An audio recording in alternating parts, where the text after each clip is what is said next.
Welcome everybody to the Internet Society Foundation Board Meeting number 23. It's the 11th of November 2023 in Prague.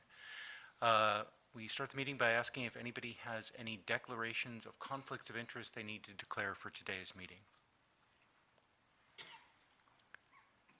Seeing none, a quick review of the agenda. We'll have the Foundation Year in Review from Andrew, then the Philanthropic Year in Review from Sarah, then a presentation of the 2024 Philanthropy Action Plan, again from Sarah. We'll then move into a closed executive session for the CFO's report, the Q3 financials, and the presentation of the budget, along with a Finance Committee report on the proposed budget, returning after lunch for the approval of the action plan, budget, and board designated funds. Are there any questions about the agenda? Okay, then I think we're ready to move on to Andrew's report. Andrew. Thank you. So in the materials for today, there is a standard quarterly report for the foundation. I'm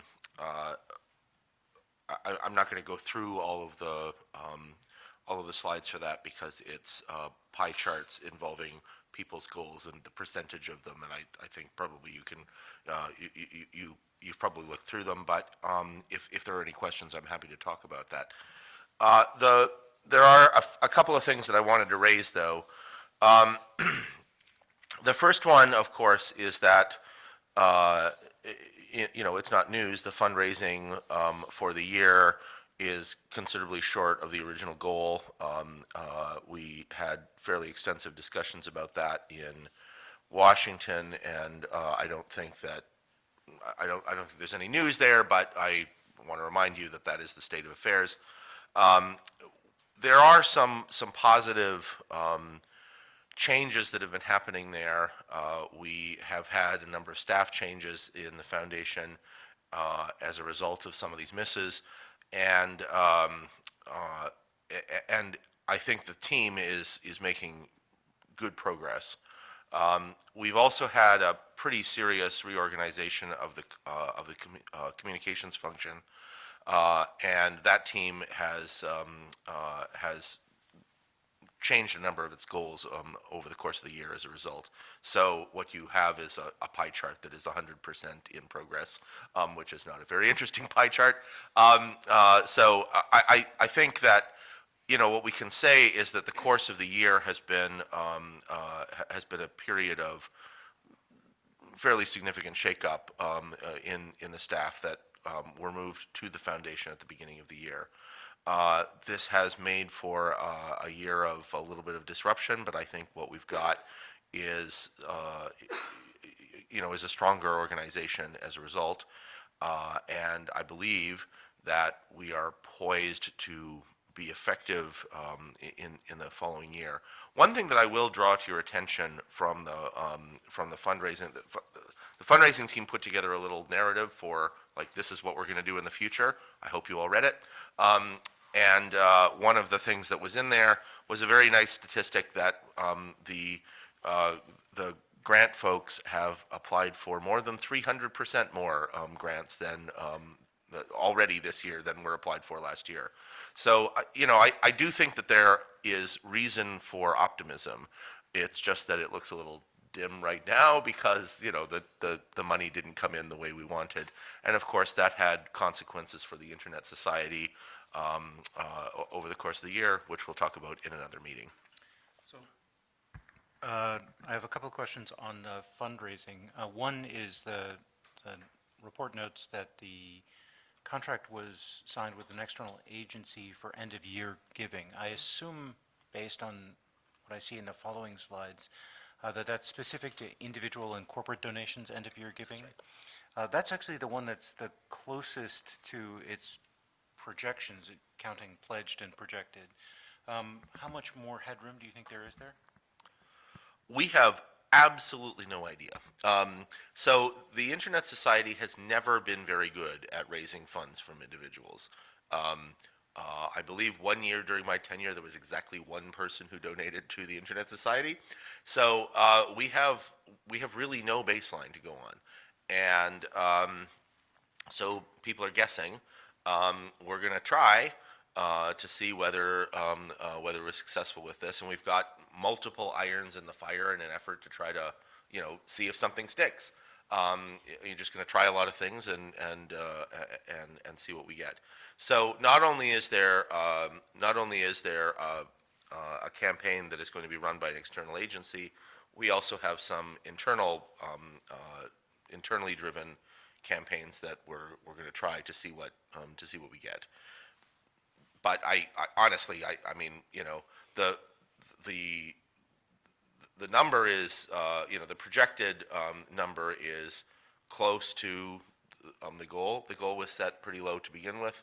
We don't know whether we're going to get there or not. It's really just a complete guess. Okay, I also have somewhat happy news on the results highlight. I got news that although this says that the received or confirmed gifts will be made by 70% of the Board of Trustees, there's now only one trustee who has not either pledged or already given. I will encourage whoever that is to, if you're holding back because you don't know what the number should be, pick a very small number and pledge that, and you can always change it. But that would help, as you noted, the the foundation giving does pay attention to the number of trustees who have given.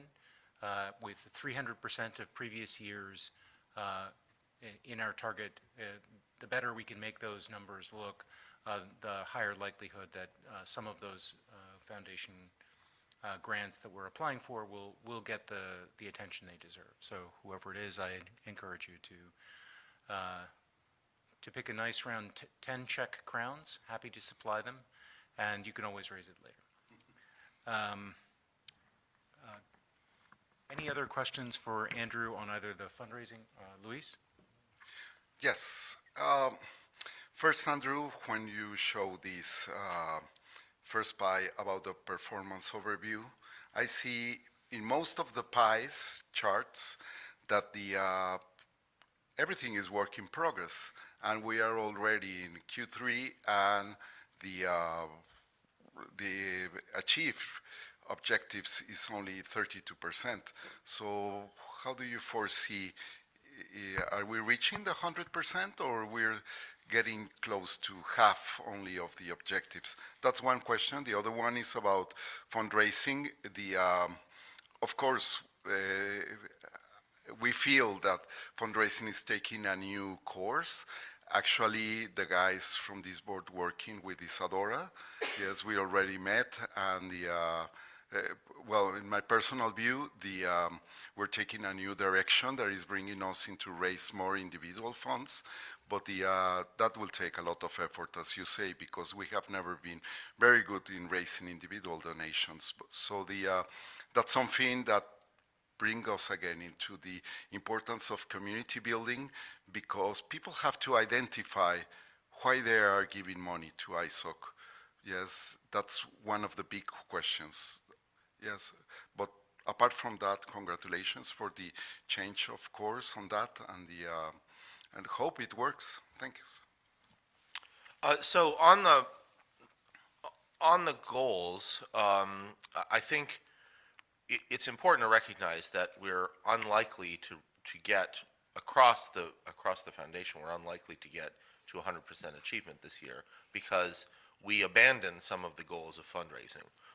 We recognized that wasn't going to happen, and so what that means is that there are going to be some that are not achieved.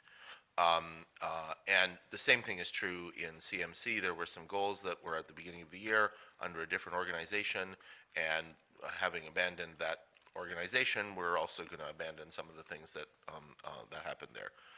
So those are both things that I think, if you look at the overview, you're going to see that some of the things are just never going to be achieved this year, and that's a necessary fact because we've consciously decided certain goals are not going to be achieved, but they were our goals, and so we have to recognize, okay, well, these things were not achieved. So that's the reason that you see that sort of 68 versus 32.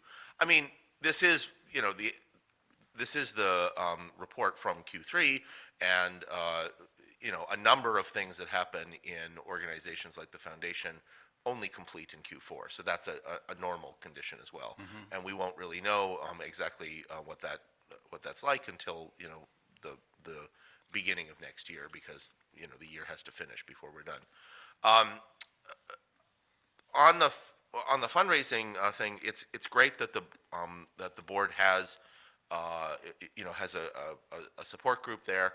I do want to emphasize that it's not a management activity of the board, right? This is an activity in support of the fundraising staff, and I know you know that, but I wanted to make sure that the rest of the board understands what the relationship is there. It's a positive thing. Isadora has had many happy things to say about it. Is there something critical that we are not going to achieve this year? Well, sure. I mean, the income O- numbers of are course, way the lower than we fundraising, but wanted. anything else critical? It's not everything about money. No, but it is a pressing issue, right? I mean, we took a 10% cut in staff size at the Internet Society, partly, not exclusively, but partly because this was something that we were not able to achieve, and I think that is is an important thing to recognize, that that our fundraising, we had a plan as an organization about turning our income around, starting somewhere around 2020, because when I started in this job, I felt that the Internet Society had a difficult time explaining what it was doing, and so had a difficult time making the case for why somebody should give to us. I thought that, at the beginning, what we did was we focused very much on setting our goals and explaining what we were doing and so on, and you saw the Internet Society's action plans get a little bit sharper, and then you saw the impact report come out, so that we had a better case to go to the world and say, oh, you should support us.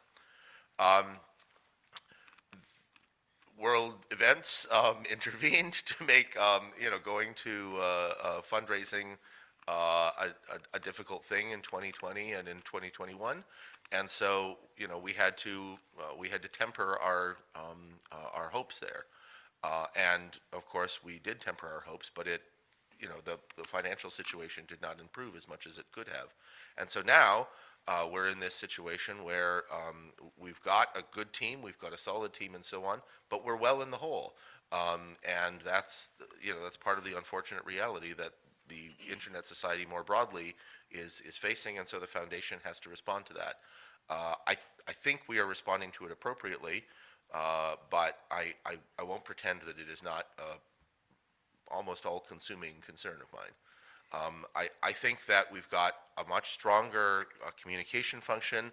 We've got very good progress in our empowerment efforts. That program has been quite successful. We've had very good results in training.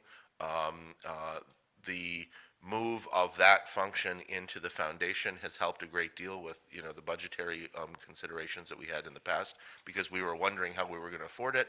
Moving it to the foundation, actually moving the staff function to the foundation, was extraordinarily helpful, and we're having a lot of success. We've got incredibly good results from learners, people completing at rates that are much higher than most of the industry average. The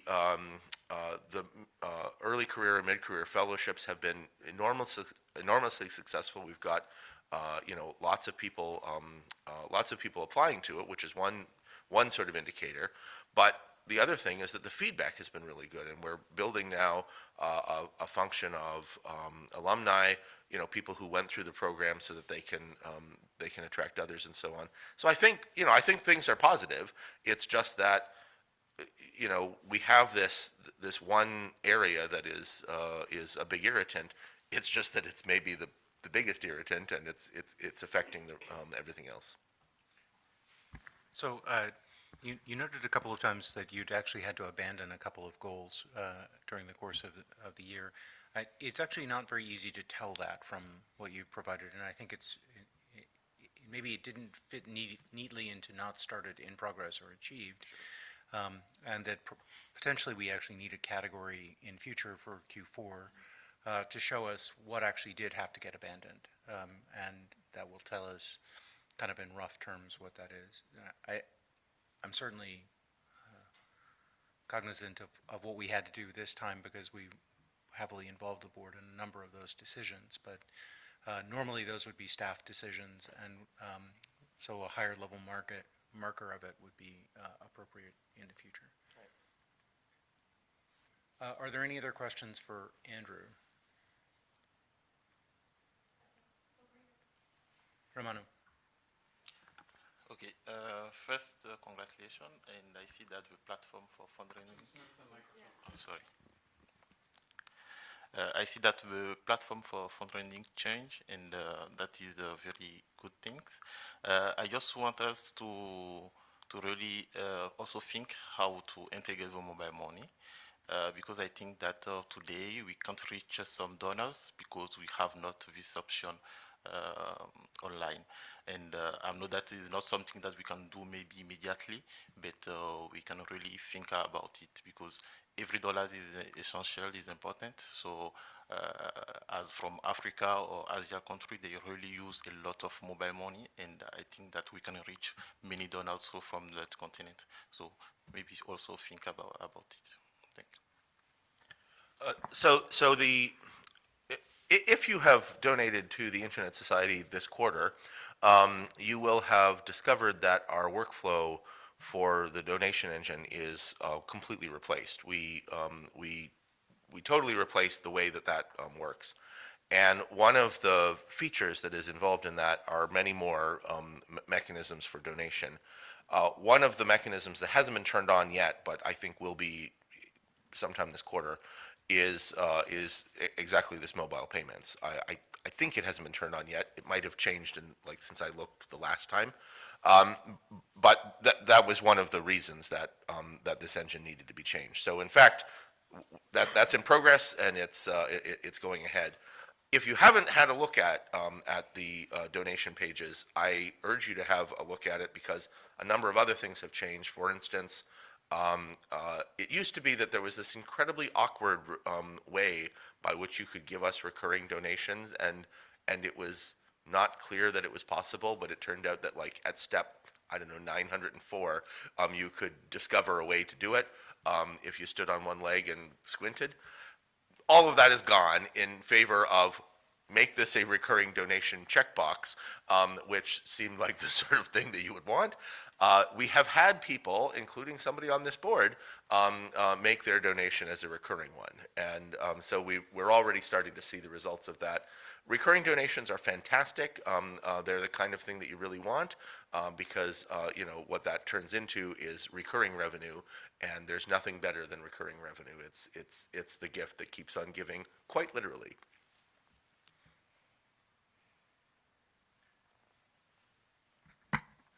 Any other questions for Andrew? Okay, Sarah, do you want to come here and present from here? Yeah, I think you might be more visible to the camera.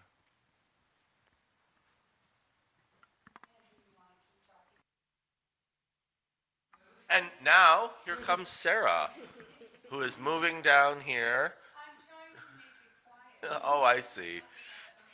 Yeah. I don't have anything else to talk about, unless somebody has another question. We had a Jeopardy contestant at the dinner last night, so we could do the Think music.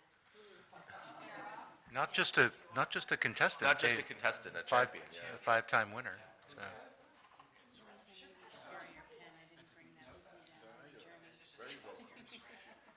got these from the foundation.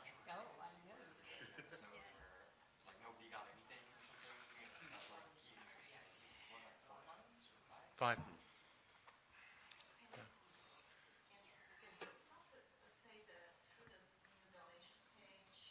You can use your mic. I was going to say that for the new fund donation page, you can do your own social fundraising. So you can set up a little fundraising campaign. So if you want to walk, or you want to eat, or you want to do something else and encourage people to donate, you can now do it through the donation page. It's super cool. So check it out.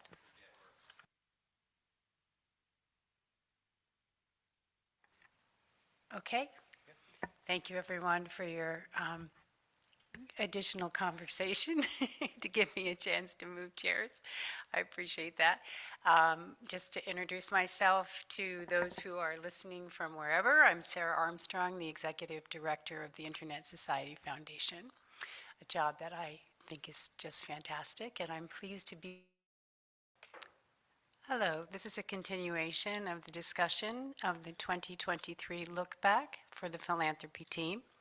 This is part of the Internet Society Foundation, and we're going to talk about a year, as I started to say earlier, of change, a year of challenges, but a year that's been very successful. We've really done quite a bit, and I'm going to go into that detail now. Next slide, please. So looking at Look Back, this is our fourth operational year. So the Internet Society Foundation was started in 2019, but we really didn't get off the ground with giving grants until 2020. So 2020 through 2023 now is our fourth year. And during this year, we really had quite a bit of adapting to do. We had some new programs come over from ISOC to add to our portfolio. And I am very pleased to say that a theme of this year is collaboration. And because we collaborated so well between ISOC and the Internet Society Foundation, we really feel that we had a very successful outcome.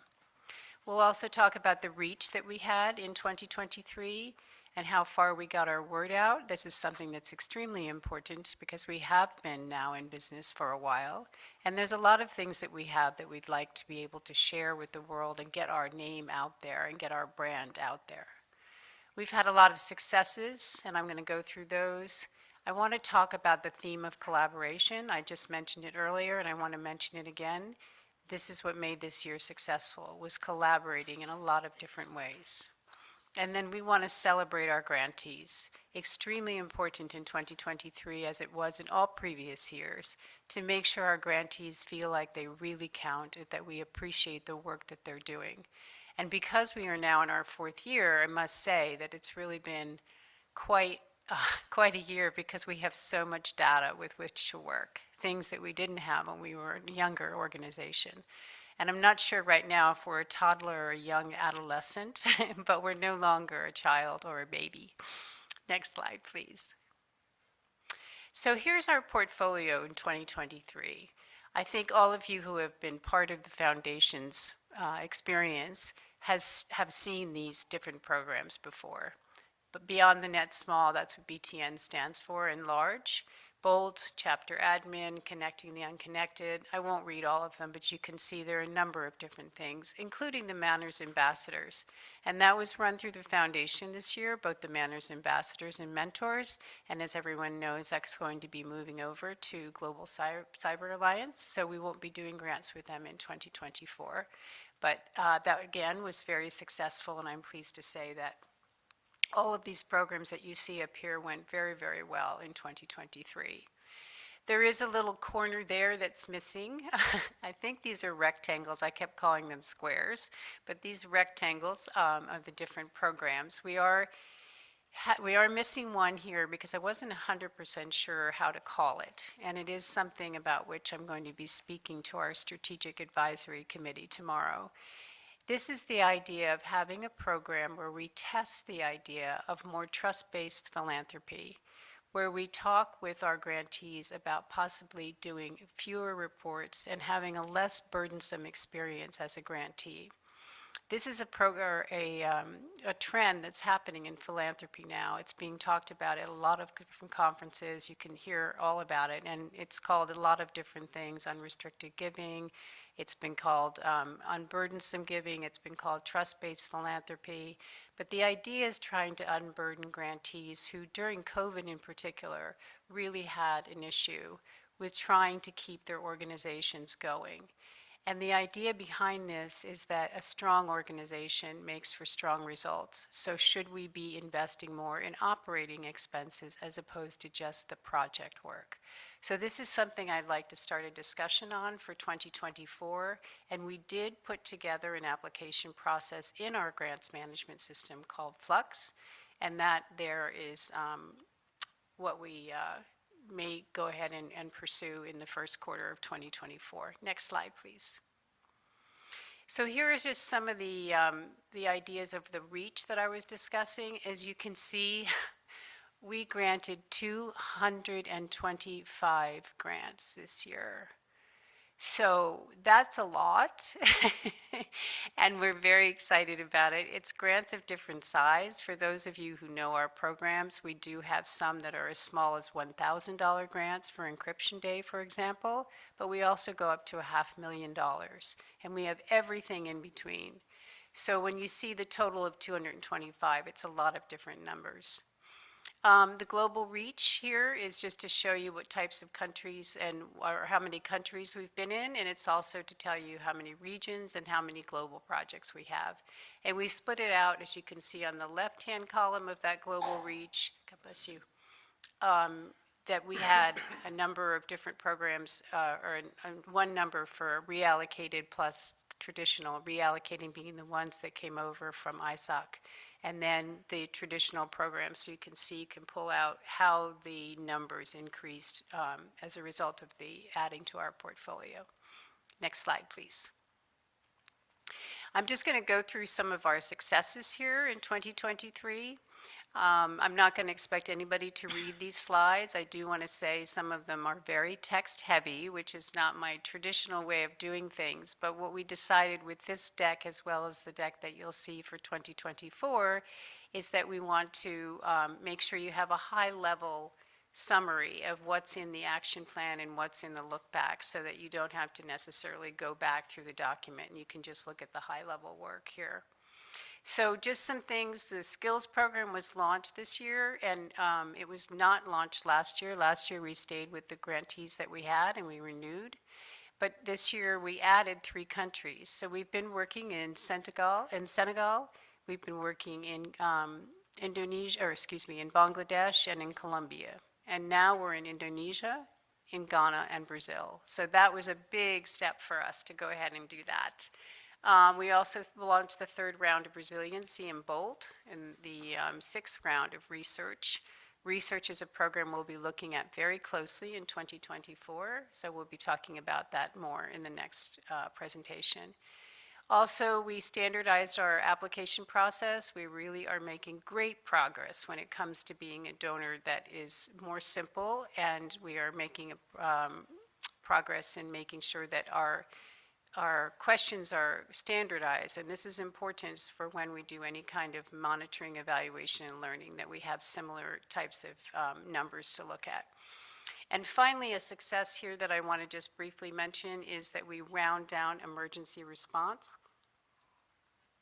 For those of you who may not have been part of the foundation in 2020 when the pandemic hit, we decided, well, actually it came to me at my dining room table when we had all been forced to stay home and we couldn't go anywhere at all. So why not just sit there and think about how I can address COVID? So that's what I did.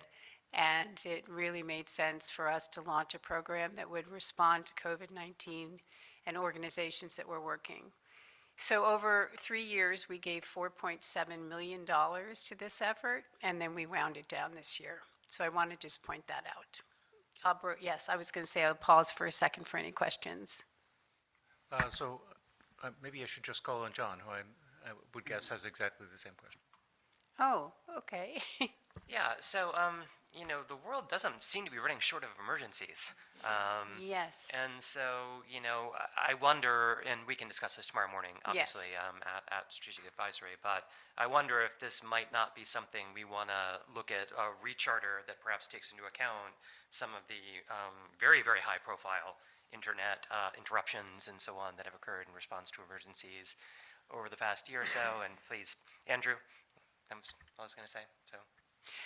And Ted, was that your question as well? Yes. Okay, great.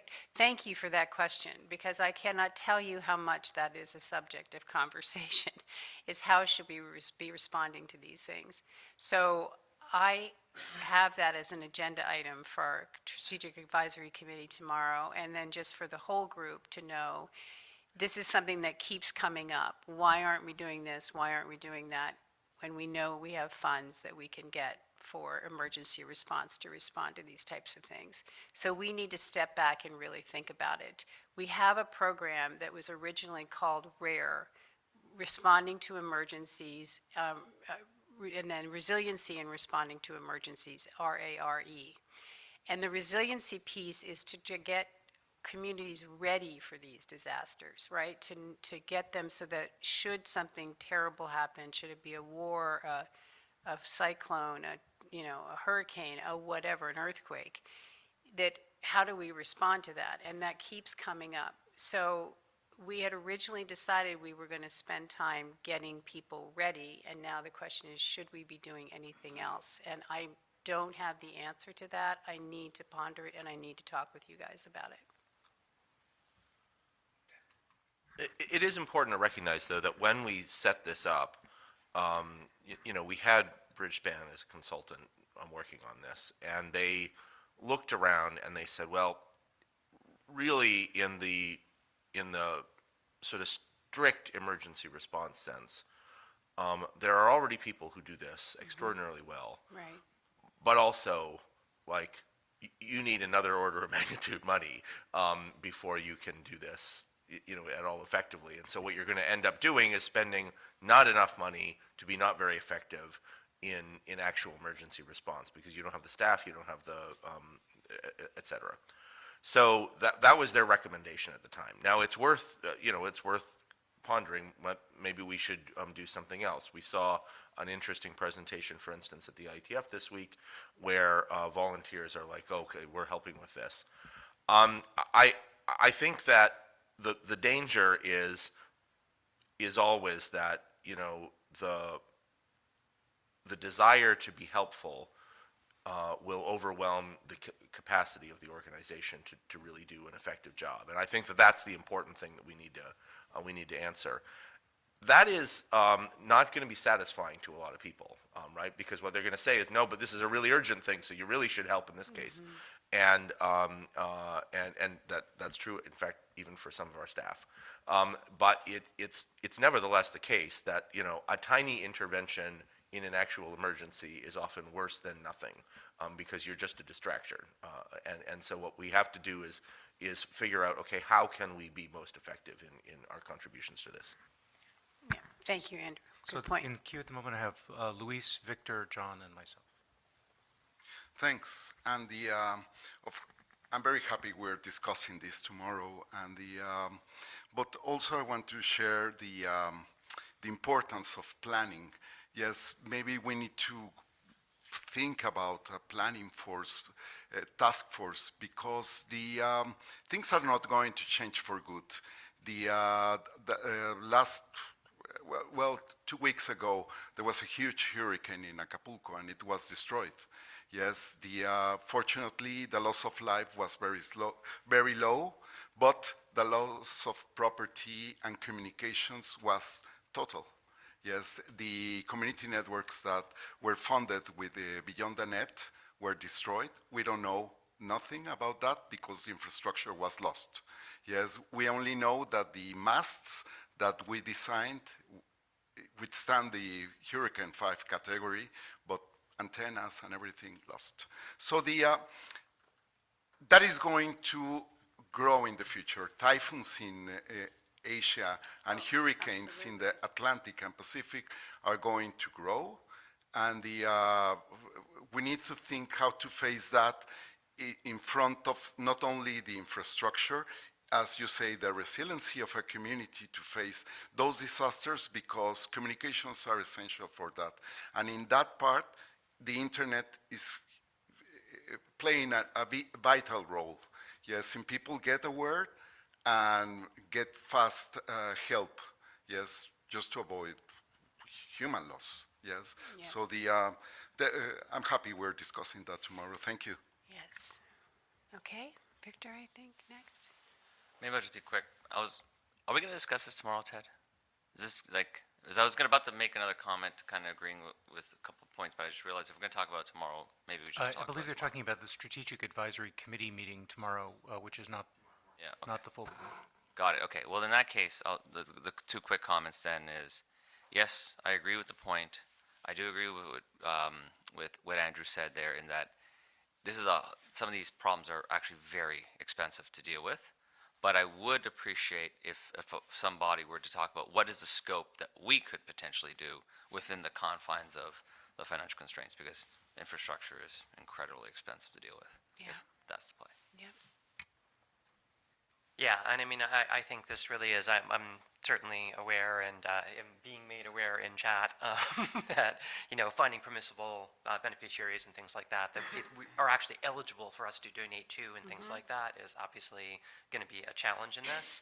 I just think let's have a discussion about what the art of the possible is here, right? Exactly. And I think the board level decision is probably, is there a chunk of money that, could be held in reserve, that if in these very exigent circumstances, it would be possible to carve out this or that. It's not going to be like us spearheading it, I'm sure.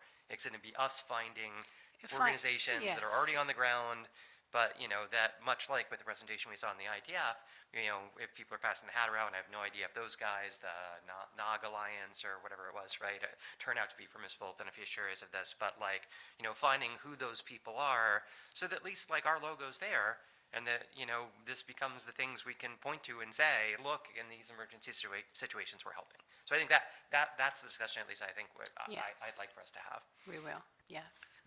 The other point I wanted to make was to tie this back to fundraising. Obviously, it's been the case for a long time that there are communities who are not connected and are fundraising around the idea of bringing them into the internet has been one of the messages we bring.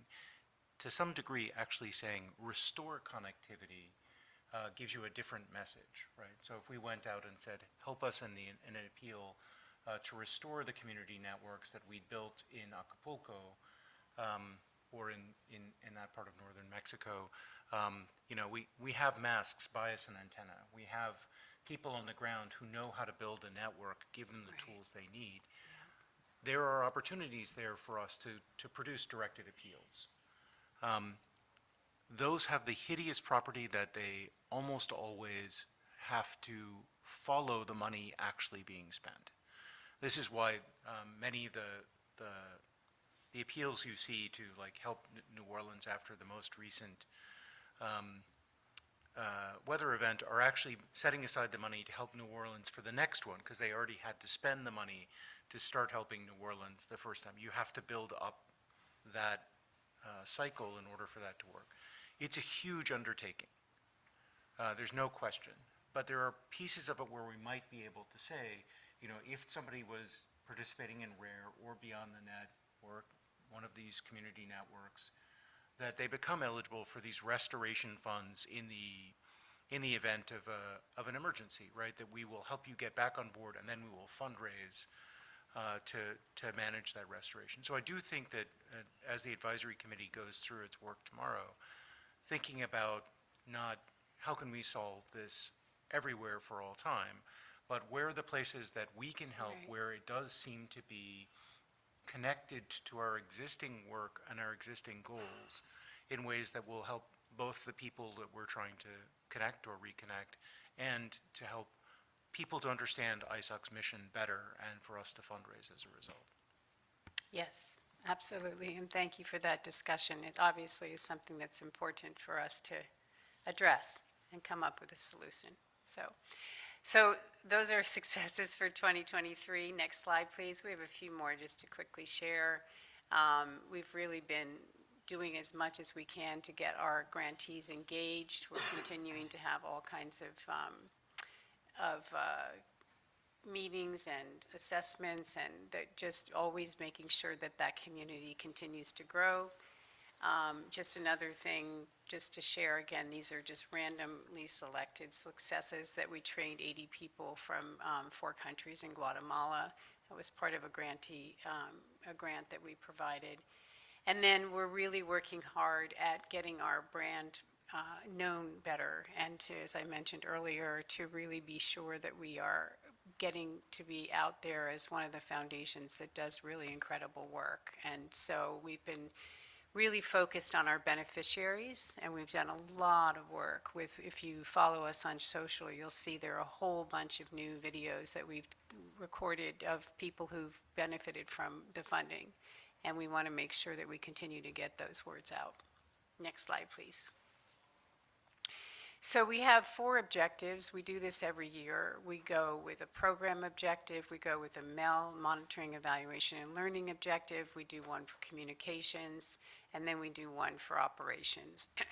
Excuse me. And these are the 4 areas, we call them the 4 pillars of the foundation of the philanthropy team. Excuse me.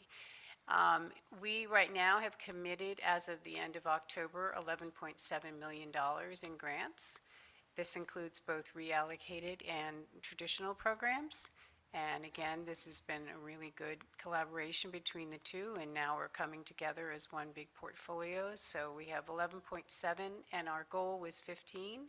So we are, even though we're at the end of October, as Andrew was talking about earlier, a lot of stuff happens in Q4. I actually signed an agreement this morning. So agreements keep going and going, and we do intend to get to that 15 million, and we will keep you posted. What our plan is, just for 2023, is to let you know that we are going to be providing you with a final year in the Q1, probably. So that'll be at our Q1 meeting in March, where we'll talk about how we did for the rest of the year. Measuring and learning, all of the programs that you saw on that yellow graphic that was earlier in the presentation, all those programs have had indicator and objective reviews and updates. We're really doing, again, a lot of a focus on monitoring, evaluation, and learning. As you'll recall, that was something that we really talked about in the retreat, to just show you that the emphasis is really there. And then in terms of the communications goal, these are the numbers of the followers and the newsletter subscriptions. And just to give you an idea, I pulled the stats from last year at this very time, and social media followers were only at 15,000. They're at 26.9. Newsletter subscribers were at 3,100. They're now at 4,400. And as you can see, our website sessions, they used to be at 74,700, and now they're at 102. So I would say that's some pretty good progress there. Very excited to see that. Next slide, please. So collaboration, as I mentioned, was a theme. I'm going to go through these quickly because I want to be sure we still have some more time for questions, and there are a few things to talk about here. So collaboration for excellence, first slide on that. This is a collaboration for what I referred to earlier. It's just really what we were able to do with the programs that came over from ISOC. Many of these people who worked on these programs and continue to work on these programs were somewhat new to what we call best practices in grant making. So this was an opportunity for us to learn from them first about their programs, but as importantly, for us to give them some help in how they can measure the success of their programs. This was something that was not being done in any great detail, and now it's being done in a great detail and very consistently. So we've managed to build in that whole monitoring evaluation. Again, I'm putting emphasis on that. But it's also, we've managed to pull it together a real good rhythm of working with one another and having quarterly check-ins and that sort of thing. So I'm pleased to say that is a great collaboration. Next slide, please. Additionally, we've had a great collaboration on budget management and understanding what's coming in and what the anticipated spend is going to be for the year. One example of this is the IGF came in and that we basically ran out of money. So what that means is that we're getting people to come in and give us an idea of what it is that they want to do, and we're providing that. And so next year you will see for the ISOC board designated funds from the board, our ISOC Foundation, we're going to be asking for more for IGF. So this is just one example of how we've been doing this. Beyond the Net actually is in the same situation where we're going to be really just hitting it and running out of money at the very end, and that I think is a good sign, and it means we'll ask for more. So this has been a good collaboration with our organization, our team members, as well as the ISOC representatives. Next slide, please.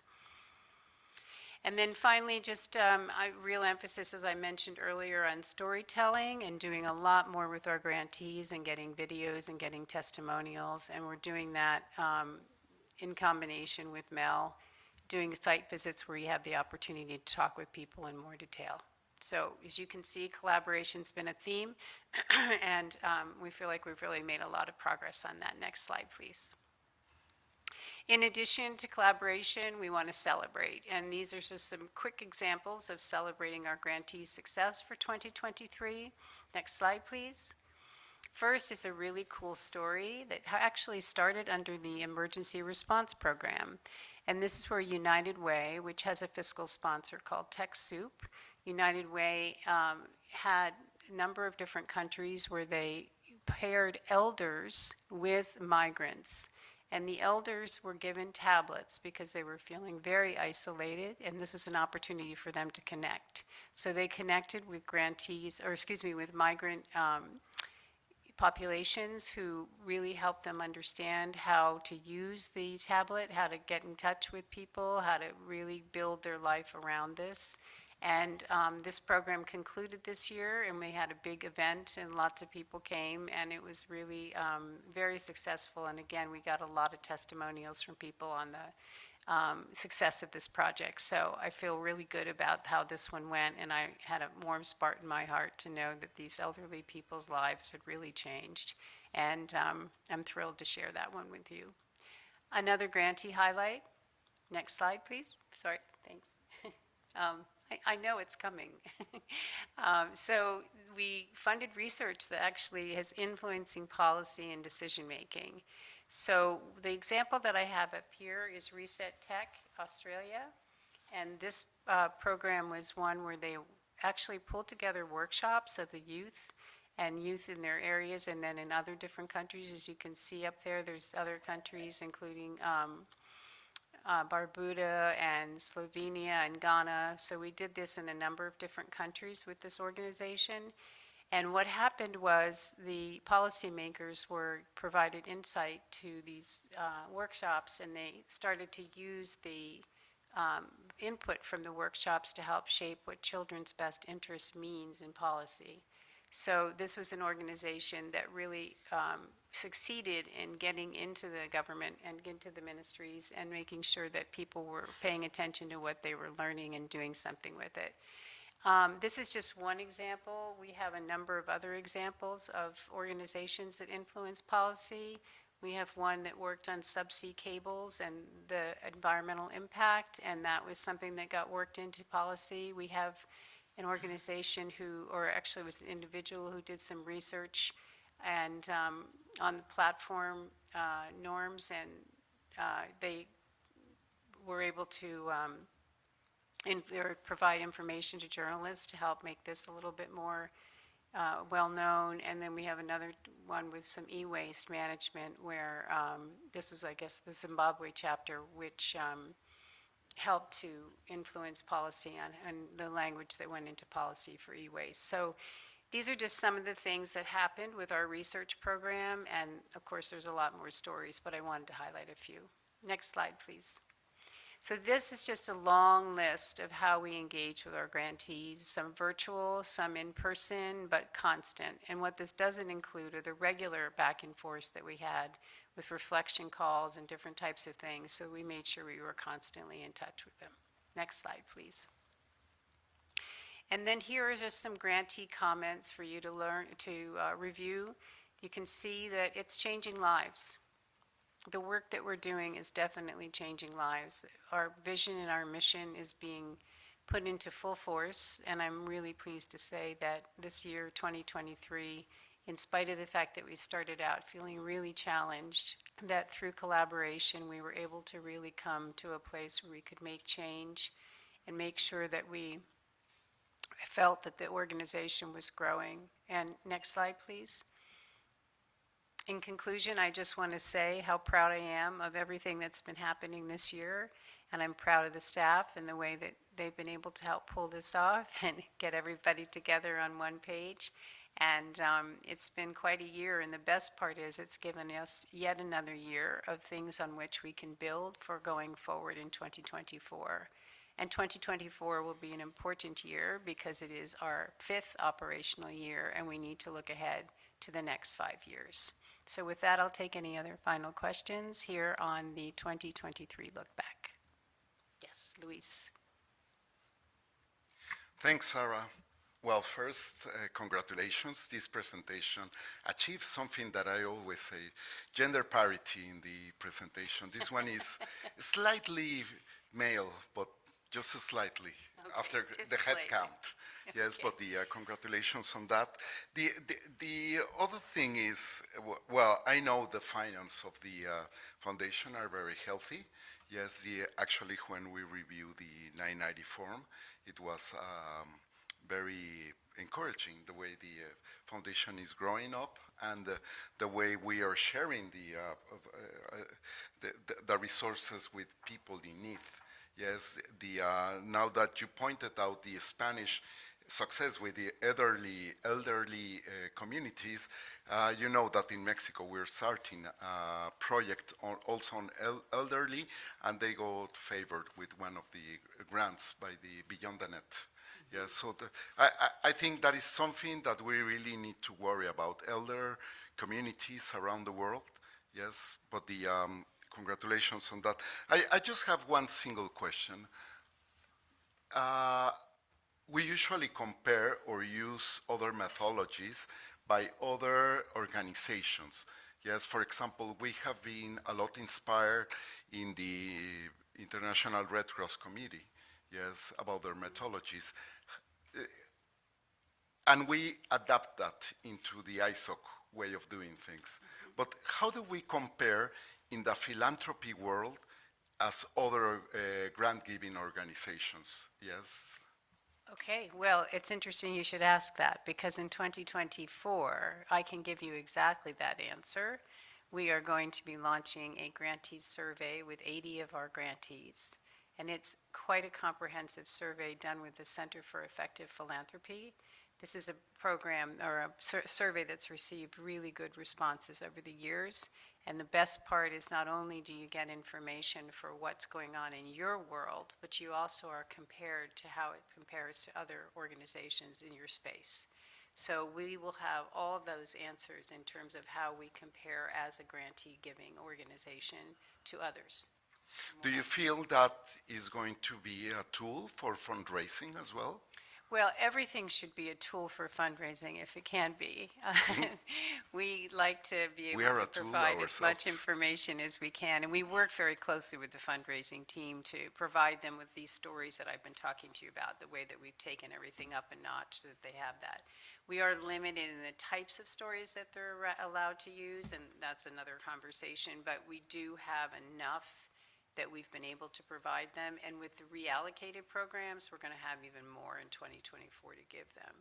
So I think that what we'll learn from this survey to which I just referred can help, absolutely.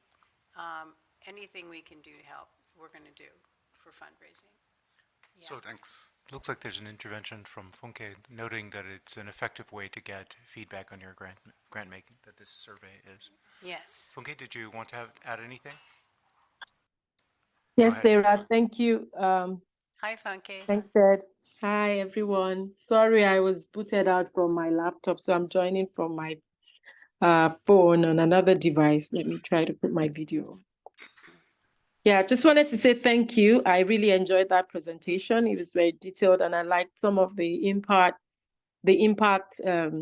grants that you're making. It sort of buttresses the points that I've been making earlier about in previous board meetings about how we need to be looking at the way ISOC responds to the world and the kind of outcomes that our work sort of brings out in the larger society, where we're looking at the Internet for Social Justice, Internet for Social Good. I particularly like the project, the one on policy, and I would like to read more about it. Hopefully I can find it on the website if possible. But I think it's a good way to go. I think it would also help. I'm sure we'll come to that conversation later, Ted, so I wouldn't want to buttress that. I think I saw on the agenda, we have something from the committee reports on fundraising, so we can talk about that. I think that would also help as we begin to spread our tentacles a little bit more in the kind of colors of money that we want to see come to the foundation when projects like these that have direct impact, not just on how effective and efficient the internet is, but on how the internet affects the lives of people, whether in war, whether in conflict, whether in in environmental hazards, or even democracy and governance, which is another area that I would really advise that we begin to look at proposals that also address democracy and governance. And I know that we will probably have some restrictions around politics and the rest of that, but at least we can support the processes that projects that support the processes that help countries or users of the internet have their voice, power, and agency in the democratic space, particularly as we're witnessing further totalitarianism or authoritarianism around the world. And I think that of the policy one, really, it's a good way to start. And I hope it's something that you would continue because that also helps influence the kind of changes that people see in their communities and in the societies that they live in. But thank you. I really like that, and I would like to talk about that more if we have the time with you, Sarah, possibly. Absolutely, yes, I agree. That's exciting to me when I can see that type of influence. I think it's really important. Yes, thank you. Yeah, thank you, Sarah. It's fantastic work. Thank you. Yeah, I do have one suggestion, like to introduce free existing model, like whatever we have done, like for the elderly project, yeah, into the diverse countries, like in as a standard practice, which involves in like it will like it may be a good practice for us, like in investing point of view, like we do have already we do have a model, and we can we do need bit of a tailoring or modification of these models in when we are applying in to different countries. How about that, right? Giving the fresh grants to the each and every country to the same kind of models for the for example the elderly project. So can't we have like if one country is introducing that kind of a model by retailoring that or bit of a tailoring added by modification added by those models, can we utilize that into some other the diverse countries? Yeah, and I think the fact that I know the fact that we spend so much time building the communities of practice with our grantees, that people are able to learn about what our other grantees are doing. And this type of thing can really inspire others when they see these types of programs and Yeah, how they've been because- done. Yeah, and it's a whole learn from one another mentality, and to see if we can help to Yeah, expand we can that. introduce that a bit of a tailoring, bit of modification. We can introduce this to some other country. Like Exactly. same community. Like for example, if we have one module in Southeast Asia, so like similar cultures, similar communities, we can Right. introduce with a bit of a tailoring, right? Right, yes. That's one of absolutely. my suggestions. Okay, Thank you. thank you. Yes, appreciate that. Other comments or questions on 2023? I think we're ready to look forward. Do we want to look forward? Okay, let's look forward. Now we're going to go to a whole different presentation. Lauren, thank you. So this is the Philanthropy Action Plan for 2024.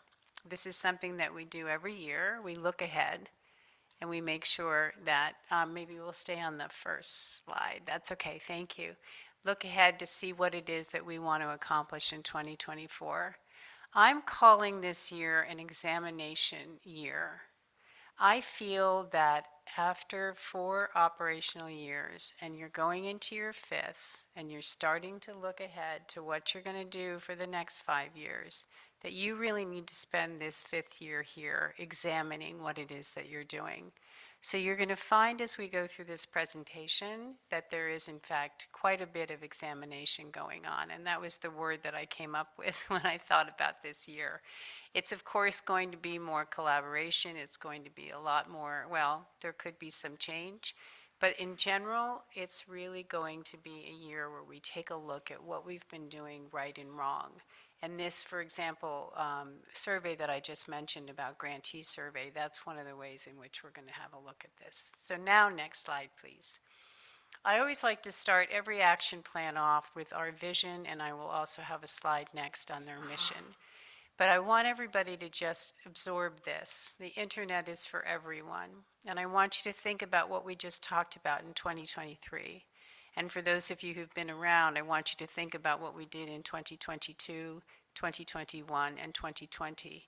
And it is all about an internet for everyone. And I just want to emphasize that because we never lose sight of it. We even have it on t-shirts.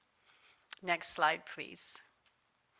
And this is our mission. Again, something I like to keep in mind whenever I think about what we're going to be doing and ask myself, are we doing this? Well, we are. We are championing ideas. Think about what we're doing in research, for example. Even the project that I mentioned about the connection between the elderly and migrants, championing ideas, and then enabling communities to unlock the internet's potential to tackle the world's evolving challenges. This was a very intentional mission statement, which was approved by the board a couple of years ago. And this was intentional because we really wanted to put the focus on helping to change people's lives. So that's what this is about, evolving challenges and changing people's lives. So just a moment to absorb that, and then we'll go to the next slide. Okay, so every action plan starts with objectives, and I know there are a lot of words on this slide. I'm not expecting you to read those. We'll just focus really more on the bold font, and I will go ahead and talk about that specifically. So once again, just as I mentioned in 2023, we have 4 different objectives, 1 for programs, 1 for operations, 1 for monitoring, evaluation, and learning, and 1 for communications. Excuse me 1 second. Thank you. So the first one is commit at least $12 million. Now, as you'll recall, when we looked at 2023, that number was higher. This was very intentional. Because this is a year of examination and because we gave out 225 grants last year and we have so many other grantees that are still working with us, we intentionally decided that we would not do as many grants in 2024. So that's just something to keep in mind when Say talks about the idea for board designated funds for 2024, you'll see that we're asking for less than what we did in 2023. And again, that was very intentional. We also will be working in the operations space. One of the things we'll be doing in 2024 is establishing a grants management function. The way in which it's been working is a lot of the burden has been on the program team, and we want to move it into operations because a lot of grant giving, of course, is nurturing your relationships with your grantees, being there for your grantees, but there's also a lot of administration work that goes on behind. And this administrative work that goes on behind really is more appropriately handled by operations. It's looking at things like how to determine equivalency. So we have to have 501c3s. It's due diligence. It's making sure we work closely with legal and make sure that the permissible beneficiary piece is done. It's all those kinds of things that need to be done. The OFAC checks, this person who works in grants management will really focus on administrative. And then in cross-learning, that's more of the same with Mel. And as you can see in a tiny, tiny type, or maybe you can't, but I know it's there. We're going to be doing an examination of 2 of our programs in order to determine this, that we're promoting our cross-learning properly. And we're also going to be doing that grantee survey that we mentioned earlier. And finally, increasing awareness of the foundation. I'm excited to say that later on in this presentation, we're going to be joined by 2 people. Well, they're actually already on, which I was pleased to see because I was supposed to WhatsApp and they're already ahead of me, so that's great. And this will be an area where we'll continue to do more storytelling, more getting out there and talking with our grantees. Next slide, please.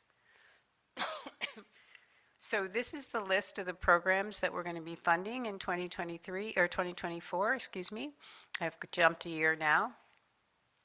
Most of these, or all of these, I guess, you've recognized. So it's more beyond the net with Bolt, chapter admin, connecting the unconnected, encryption. IGFs are going to go in funding schools of internet governance, more research, more resiliency, more skills, more of the others, sustainable peering and sustainable technical communities. And this is, I'm sorry,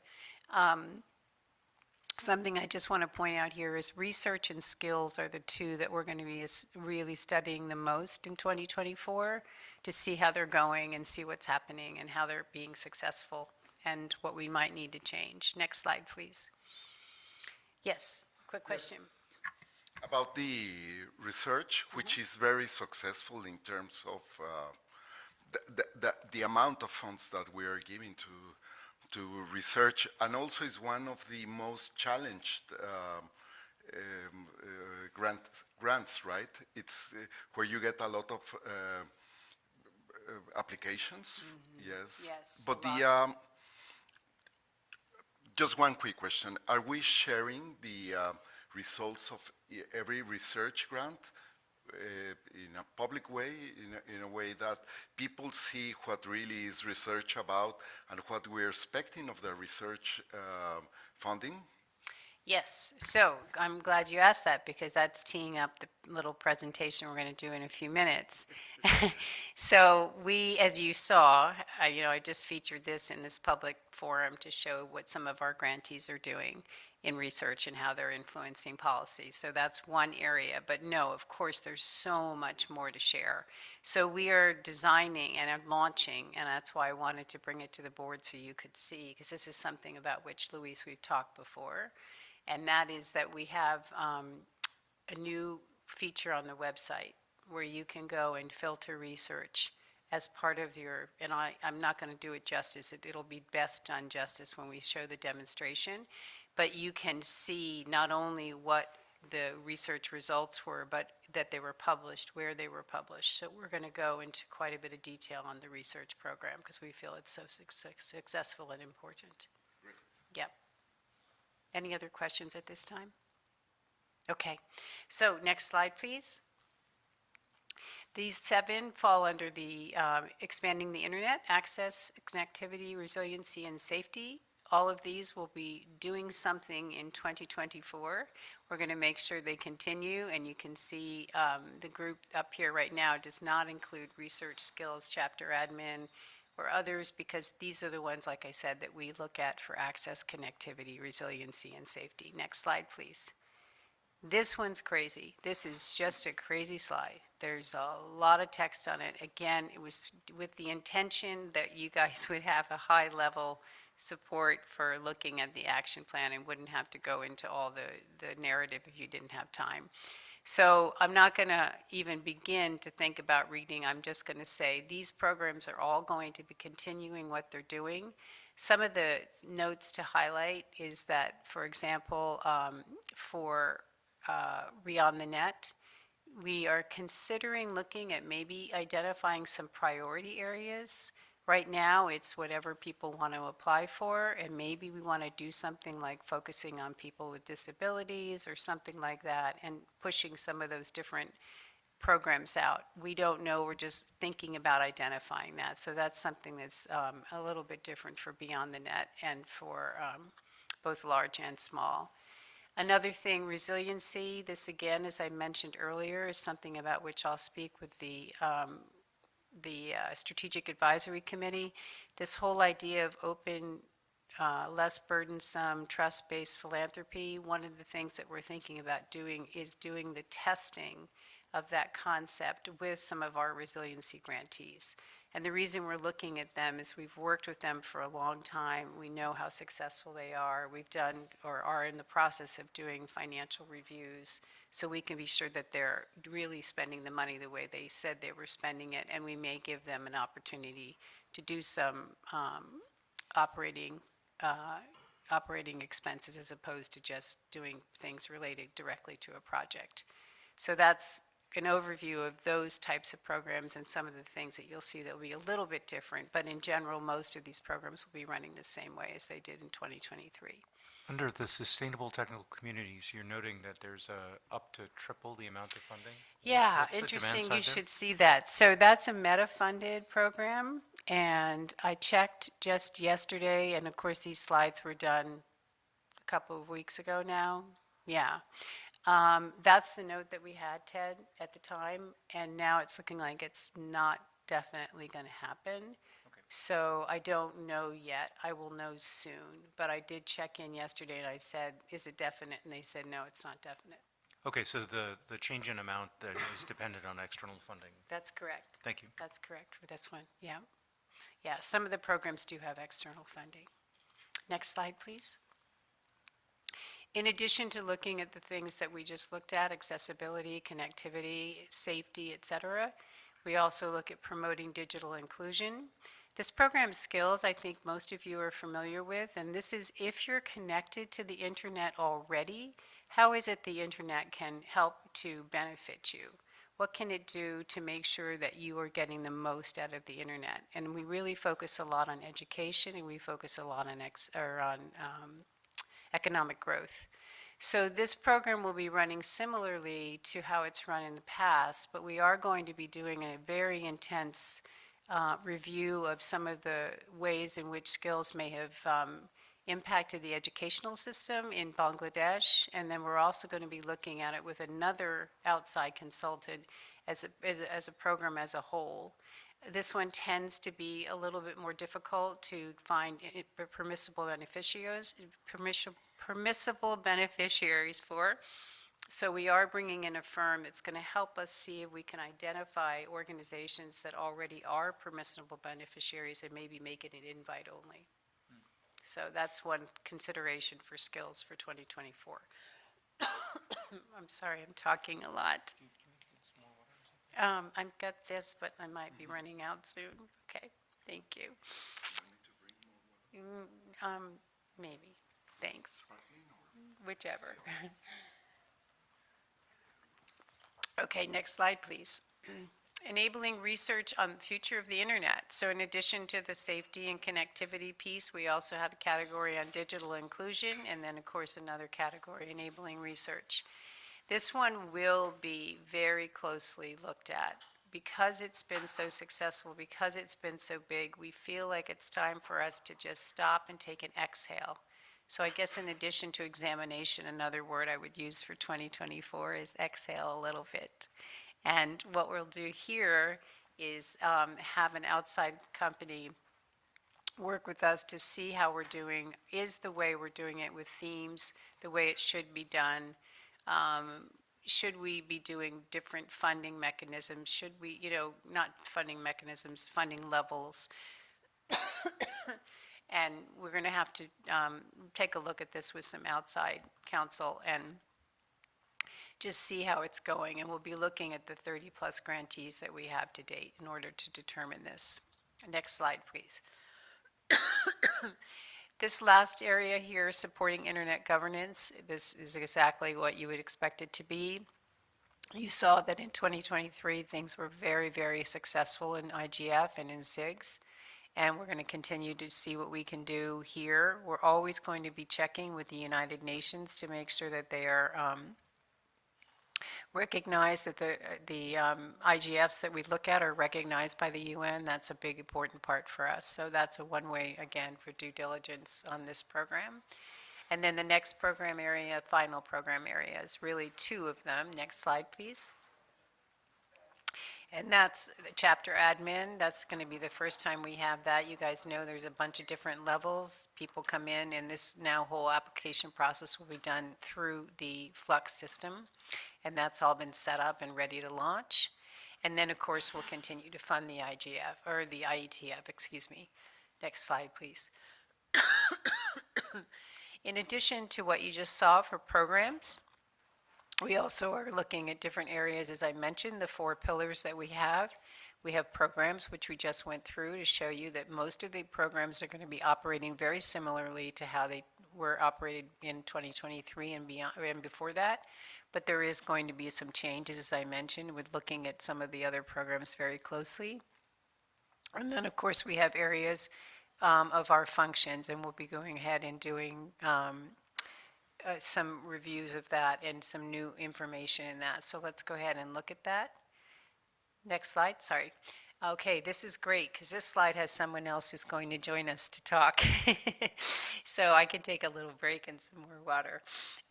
So communications, you can see here if you bothered to read all those tiny little type things there, that the communications department's going to continue to get really aggressive with storytelling and getting out there. And remember those numbers that I showed you of how well our numbers are going up with social media and with newsletters, et cetera.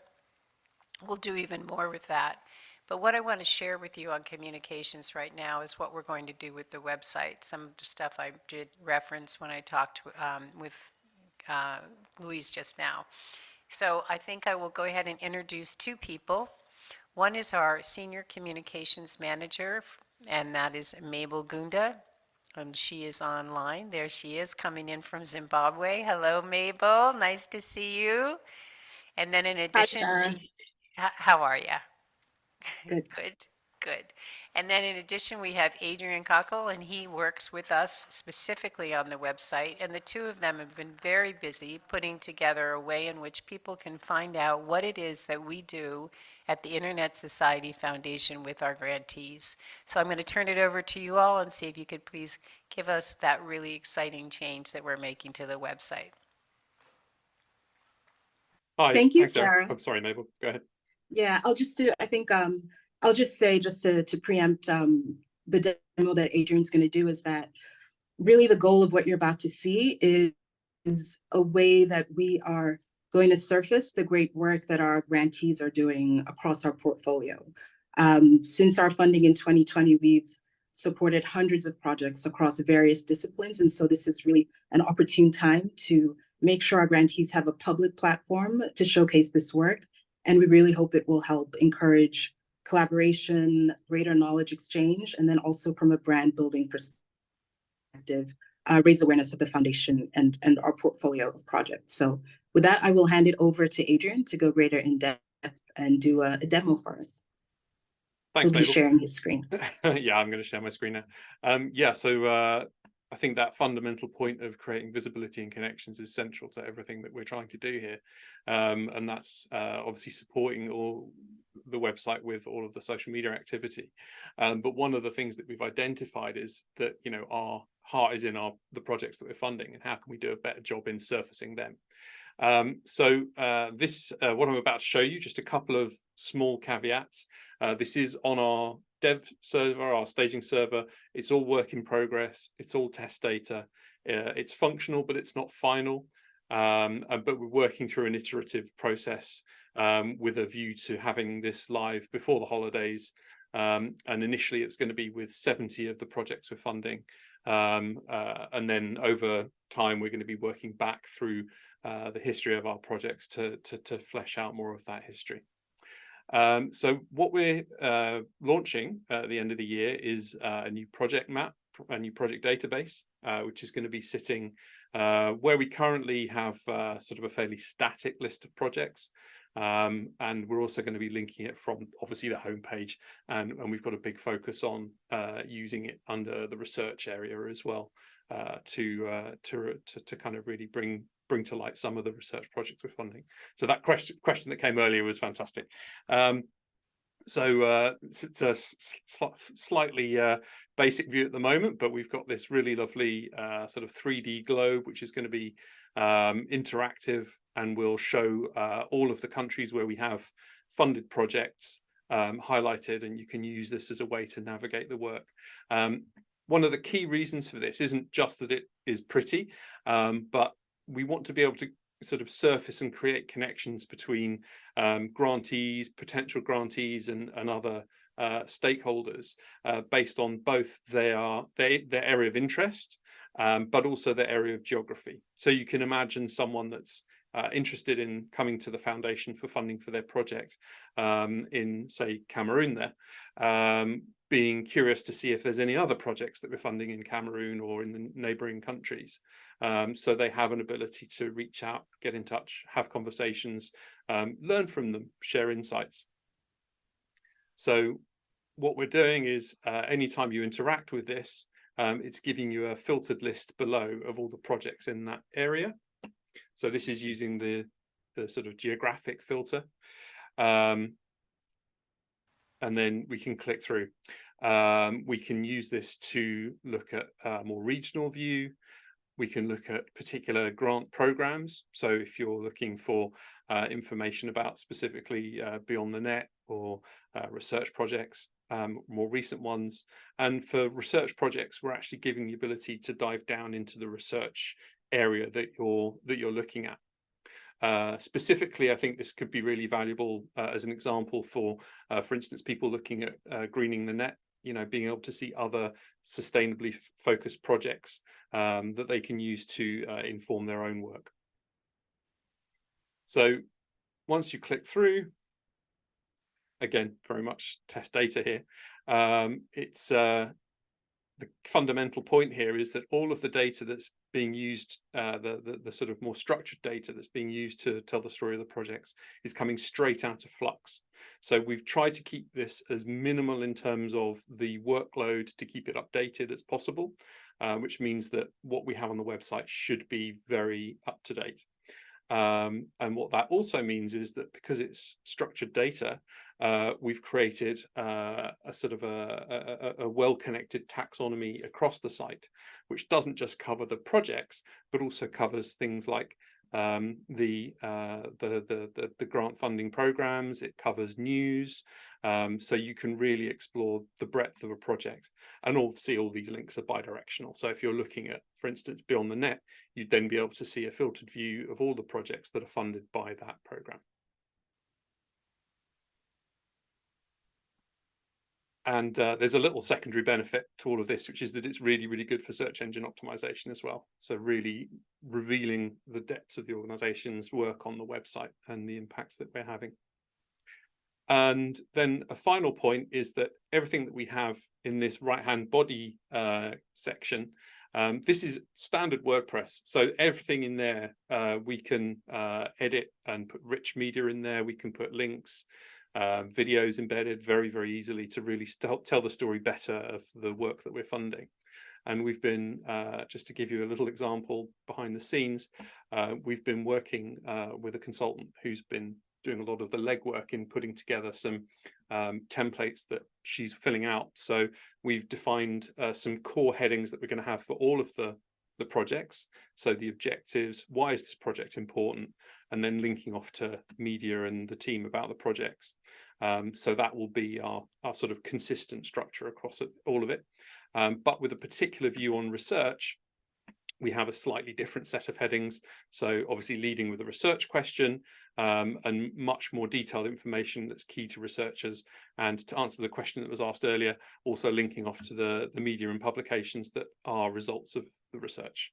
So very, very much giving direct access to the published literature that's come out of the work that we're funding. Okay, I think that's it from me. I'll hand back to Sarah. Thank you, Adrian, and thank you, Mabel, very much for that work. We have a couple of questions. Ted, I know you put one, I think, in the Slack, and then Luis, I know, had a question. So I think it actually got answered. I was looking to see what the accessible alternative to the globe was, and it looks like it's the text boxes below. Yeah, so I think it was answered. Okay. Luis? Yeah, absolutely. I mean, firstly, this will be as accessible as the rest of the site. We look for AA priority across everything that we do.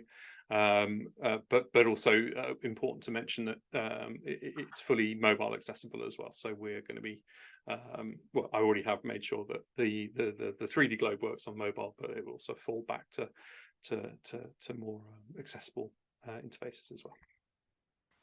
Yeah, thanks. The three things.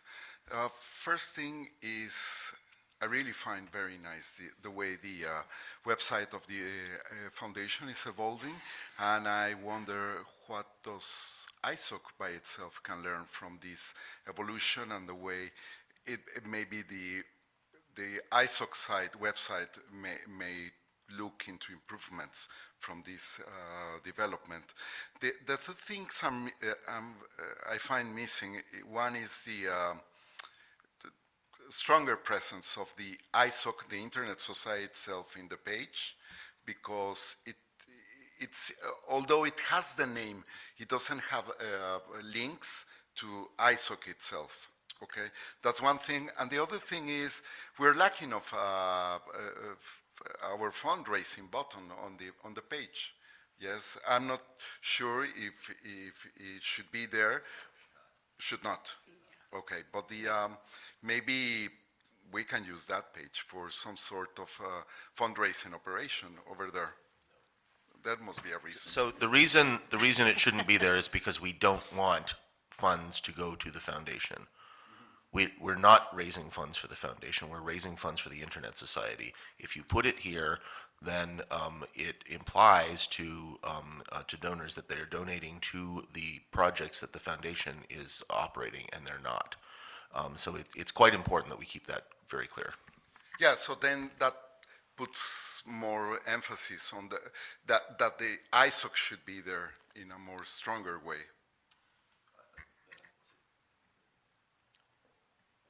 So I would say that, Luis, that's something we can talk about. And I know, too, remember that the projects that are going to be featured on these pages, some of which are, formerly ISOC programs, and they're going to connect, when you look at some of the success stories, will connect to the ISOC pages. So we'll do everything we can to keep the two bridged in some way. And Adrian, that's on you. I also have to just point out that there is a link to the Internet Society at the top of every single page on the website. Yeah, okay, and that too. Yeah, it's not only one link. We need a lot of links. Okay. If we want to bring people into the other page and put money on that. Yes, it's just marketing. Every word on the page is actually a hypertext link to the And this is why SEO is a pit. Please don't do that. I was going to say, with my SEO hat on, can I disagree with that? But okay. Yeah, but congratulations, Adrian. Thank you. Okay, any other questions on this? Okay. Thank you guys both very much. I appreciate it. Oh, one more. So I do sort of have a question on the social media side. Obviously, one of the main social media outlets has changed tenor, let us say, over the past year. I've seen ISOC posting on Mastodon. I assume we're also posting on Facebook or Instagram or similar. Going forward, is there a theory on whether we're going to continue to explore some of the other new entrants like Threads, et cetera? What's the kind of, as the landscape changes, what's the process for figuring out where we ought to be? Would you like me to take that one? I'm sorry. Yeah, please. Yeah, you guys go ahead. Yeah, go ahead, Adrian. Great and very, very timely question, and 100% we do keep a watching brief on all of the shifts in terms of the platforms. Personally, I've been a Twitter user from 2006. I'm one of those sort of old school people, and what's been happening to it over the last 12 months has been personally upsetting. From a sort of a strategic corporate point of view, I'm also seeing quite significant shifts in its ability to support the conversations that we're looking for. So yeah, that's absolutely something that I have a very close eye on. And as you, thank you for pointing out that yes, we are on Mastodon. I think there's a great potential audience there that's very aligned with our work. It's still what I would say at the kind of innovation stage, where looking at it more from a what's possible, how what are the benchmarks looking like, what's the effort to support that. Before treating it as one of our core platforms. And Threads, absolutely yes. There's a slight issue with Threads at the moment in that it's still not accessible within the EU. It's literally the only single benefit of Brexit to me personally is that I can access Threads from the UK. And Instagram has been one of our fastest growing channels recently, and I think in no small part that's thanks to Gustavo's work. He's been an absolute superstar putting together some fantastic content on Instagram. Thank you for that answer, and thank you again to Mabel and Adrian for all the work that's gone into this. Yes, thank you. And enjoy the rest of your day. Thank you. Okay, we just have a few more minutes to finish 2024, so I'll just go through the last few slides quickly. Go ahead and go up to monitoring, evaluation, and learning. So next slide. Yeah, there we go. So I think I've said a lot about what we're going to be doing. We're going to be doing a big study on research, a big study on skills. We're going to be doing a grantee survey. We're going to continue to make sure that everything we do when it comes to monitoring and evaluation is making sure that we're getting what we need. We're building a dashboard in Flux so that we can have all of our metrics very easily accessible. And we're doing a lot of other things when it comes to really hand-holding in any way that we can our grantees to make sure that they understand how important indicators are and letting us know how those indicators are going. But then as importantly to the point that was made earlier, making sure that they share information with one another and make sure that the certain programs can be replicated in other areas. Yes. Next slide, please. So operations, I've spoken about the types of things that will happen in 2024 for operations. Most importantly, the grants management function, as I mentioned. More of the administrative burden will come off the programs team and go into operations. And then in addition to operations, we're going to be doing a new program called Grantelligence, which is part of Flux. And the good thing about this will be actually for the board in particular, we'll be able to pull a lot of great graphics out and do some real interesting interactive reporting on what we're seeing in Flux, and that we're going to be able to, of course, share with everybody at the board. Next slide, please. So I've just covered the 4 different pillars. I've covered programs, I've covered monitoring, evaluation, and learning, operations, and then, of course, with the help of Mabel and Adrian, have covered communications. So in addition to all of that, of course, we'll be engaging our grantees. We're going to continue to do site visits. We're going to continue to do reflection calls. We're going to continue to do whatever it is that we can to keep those grantees as part of one big community. And we'll learn a lot about how they feel about us as a funder, and we'll respond to those learnings. So just a quick note, I missed Caleb's signal earlier. Oh. Caleb, what was your question? Do you use the mic, maybe? Yeah? I saw that the skills program has selected countries in 2023. What are your plans for like the expansion in 2024? One, and the second question, because I kind of piled up almost everything since I didn't get the opportunity to ask earlier. Sorry. So the second question is, I saw plans for internet governance and all that. What are the plans for like schools on internet governance, specifically maybe the national schools on internet governance? Yeah. Maybe if you have supports for them as well. Yes, so on your first question, for skills, it is going to be reviewed by an external consultant to take a look at how the whole idea of being in countries as opposed to making a global reach, that's something we have to take a look at and see if we're going to do it. We won't be expanding beyond the 6 countries in 2024 because we just started with those first 3 in 2023. But it's possible. The idea, Caleb, is that if we were to expand it on a country-by-country basis, we would stay in the region. So there'd be another country in Africa, be another country in APAC, and there'd be another country in LAC if we were to stay that way. If we were to turn it to a global, then it would be something different. So if I hear you clearly, it's more like, take for example, you are doing a particular country in Asia because you're done with them in 2023. You won't repeat that country again in the following year. 2024, yes. But beyond that, that's why I told you that the 2024 is a real examination year. Beyond that is what do we want to do in 2025 through 2029. Okay. Yeah. Yeah. Next question. Yeah.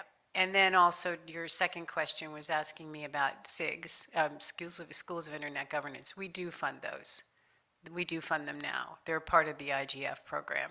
And we, in fact, have been doing that for several years. And again, we're being more and more successful in terms of getting more applications. And you'll see in the budget that there's a proposal to increase funding there. Yes, exactly. Yeah. Okay.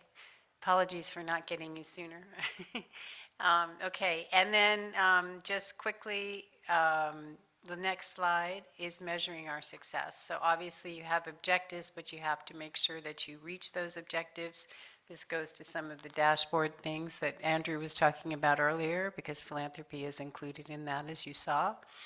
And so we'll be looking at different KPIs that we can measure for the 4 different pillars, as I mentioned, committing at least $12 million, and how we'll do that is to see what we've committed. And that's wonderful because Flux and the finance team work really well together and are able to come up with exactly how much has been committed in each given time period, and we're excited to see how that goes. And again, mentioning that it's less than what we tried to commit in 2023. We'll be launching all the programs successfully. That's another measurement. You can see there's some detail in that. More Mel, I've talked about that. I've talked about the different types of surveys that we're going to be taking on and the different studies we're going to be taking on, and the help of external consultants. And finally, building on what you just saw for communications, making sure that we just really increase our website traffic, increase the newsletter subscriptions, increase the visits to social media, all that sort of thing. So we are trying to achieve quite a bit in 2024, and I'm excited about that. Next slide. The budget will be presented in the next closed session, and we'll talk about what that will be. And then in final, I'd like to say, conclusion, please, next slide. I want to say thank you, but I want to say how thrilled I am about what we're going to do in 2024. This is a pivotal year. It's our 5th operational year. It's a year of examination and learning. And from that, we will know exactly what we need to do. I'm sure of this. I'm confident of this, that we will know exactly what we need to do for the next 5 years. And with that, I'd like to say I appreciate your attention. And there we are. We're done. Thank you for the presentation. Are there any questions before we move into closed session? Brian? So Sarah, we can probably talk about this a little bit more tomorrow during the advisory committee meeting, but one of the things that comes up in the research realm is availability of data. And so when you look at funding organizations like NIH, they require that anybody who's funded, if they generate data from that research, that they make it publicly available. Is that anything that you've considered or thought about for the research program? Yeah, we have asked for that. Okay. Yes. So anything that they do with our funding, that they should be publishing that, yes. Well, it's more than publishing, right? It's you want them to publish making results, it publicly available. But I if they apologize. generate Yes. data sets, make them publicly Yes, available. yes. That's been something from the beginning. Okay, thanks. Yes, absolutely. Okay, seeing no more questions for this session, we'll close the public session so we can hear the financial reports as part of an executive session. Thanks everybody who's been following along. We'll return to public session in a bit. Thanks very much, everybody. We're returning to open session after an executive session and, frankly, lunch here at the Internet Society Foundation Board Meeting number 23. The remaining items of business for the board are the approval of the action plan, budget, and board designated funds, and the approval of the revised investment policy. The first resolution reads, resolved that the Internet Society Foundation Board of Trustees approves the 2024 action plan and budget as presented. Is there any discussion? Seeing none, I think we're ready to vote. Will all those in favor of the resolution please signify by raising your hands? I cannot. Lauren, can I ask you to pull this off the full screen so I can see the hands for... Charles' hand up. Okay. Any opposed? Any abstain? Funke, because of the timing there, I think we missed your position. Do you wish to register a position?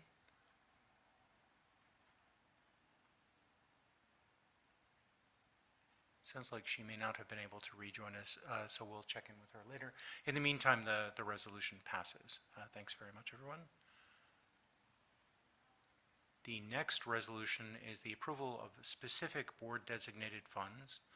It reads, resolved that the Board of Trustees hereby approves designating a total of $23,250,000 using the remaining balances in reserves for philanthropic programs 2024 awards as outlined below, an additional $2 million to fund the Resilience and Responding to Emergencies program, an additional $3,500,000 to fund the Strengthening Communities, Improving Lives and Livelihood Skills program, an additional $4,500,000 to fund the research program, an additional $1,500,000 to fund Beyond the Net and chapters, including sponsorships for global and regional IGF and schools of internet governance, an additional $3 million to fund the Building Opportunities Leveraging Technologies BOLT program, an additional $1,750,000 to fund the Opportunities Fund, and $7 million to fund the IETF Administration LLC. Are there any questions about this resolution? Any discussion? Seeing none, I think we're ready for a vote. Would all those in favor please signify by raising your hand?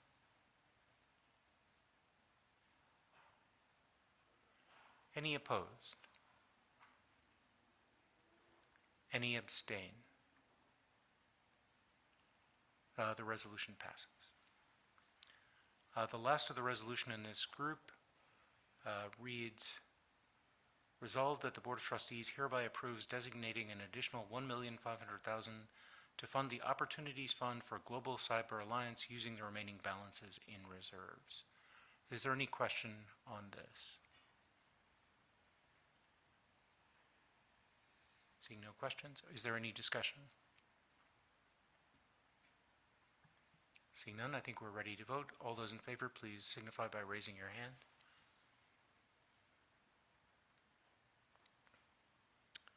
Thank you. Any opposed? Any abstain?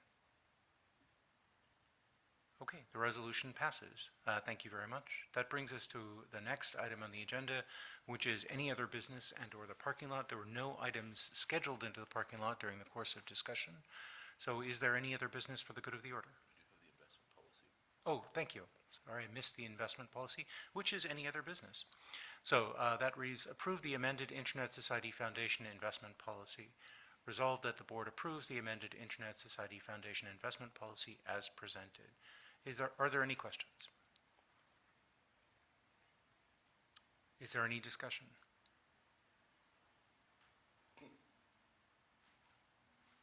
Seeing none, I think we're ready for a vote. If you are in favor, please raise your hand to signify. Any opposed? Any abstain?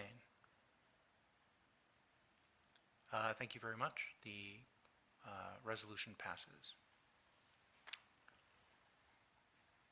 Now, having taken that piece of any other business, is there any other business?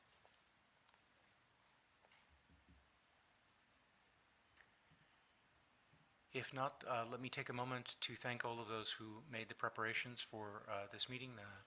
Certainly the philanthropic presentations and the budgetary presentations were both informative and very useful. Thank you very much for the time and effort that went into them on behalf of the board. We are adjourned.